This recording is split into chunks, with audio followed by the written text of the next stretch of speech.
When using SoHum soil, how often should I water my plants? So the big question we get is how often should we water a SoHum plant? And for me, I take it old school. I'm all about weight and sticking my finger in the soil to tell me how wet or dry it is. This is a pretty archaic way to do it. If I'm not using a dry back sensor to tell me this stuff, which is pretty sophisticated, most people aren't. And so whether it's a 1 gallon, a 5 gallon, 10 gallon, whatever, I'm gonna pick it up. I'm gonna see how heavy it is after I water it. When I water it, I wanna see this thing fully saturated. I don't want it to feel light. I want it to feel heavy and saturated, even my 1 gallons. I wanna see a little bit of runoff once I get that thing fully saturated.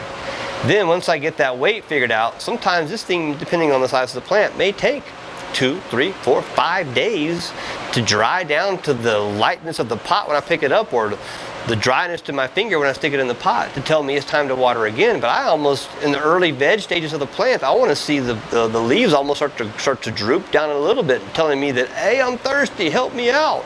I'm trying to work the roots. I'm trying to get that explosive growth. And so for me, it's important to get those dry backs. And so I really look at it from that lens of old school, of weight and moisture on my fingertip to tell me